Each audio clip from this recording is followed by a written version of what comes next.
hecho para tener el sonido más hermoso del mundo.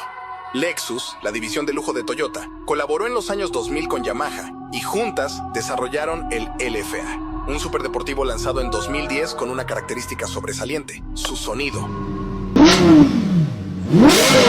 Con un motor V10 de 4.8 litros y 552 caballos de fuerza, fue diseñado a detalle, desde la admisión hasta el escape, buscando un sonido único y armonioso, jamás oído en un coche en la historia.